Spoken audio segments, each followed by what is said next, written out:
بڑے پرملال. میں تو اس عورت کا، اس بچی کا نام بھی اپنی زبان پہ نہیں لانا چاہتا.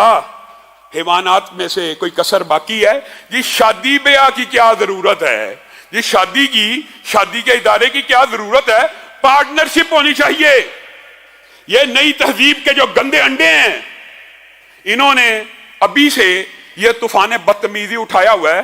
ان کو بندہ کیا کہ ہاں انسان جو ہوتا ہے نا، شادی ایک فطرتی تقاضا ہے. خاندان بنانا یہ تو انسانوں کی فطری جبلت ہے. بچوں کی پرورش کرنا، بچوں کے مستقبل کے بارے میں سوچنا، بچوں کے نکاحوں کے بارے میں سوچنا، بچوں کی تعلیم و تربیت کے بارے میں سوچنا، بچوں کے اگلے مستقبل کے فیصلے کے بارے میں سوچنا، یہ تو ایک انسانی فطرت ہے.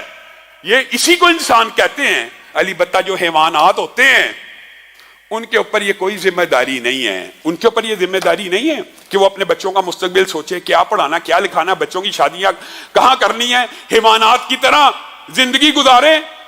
یہ آج کے دور میں ایسے حیوانات نما انسان موجود ہیں جن کی عقل اور فکر ایسی سوئی ہے، تدبر کا سلیقہ ہے. آزادی افکار کا مطلب یہ ہے کہ مادر پدر آزادی اور جانوروں کی طرح کی زندگی کی دعوت دی جائے. اعلانیہ اس نے کہہ دیا، اس لڑکی نے، کہ شادی کی کیا ضرورت ہے، دستخط کی کیا ضرورت ہے، یہ انسٹیٹیوشن کی کیا ضرورت ہے. اس کو یہ پتہ نہیں یہ صرف اسلامی انسٹیٹیوشن نہیں ہے، یہ انسانی انسٹیٹیوشن بھی ہے. صرف حیوانات اس انسٹیٹیوشن سے مبرہ ہیں، صرف حیوانات ان لائبلٹیز اور ذمہ داریوں سے باہر ہیں.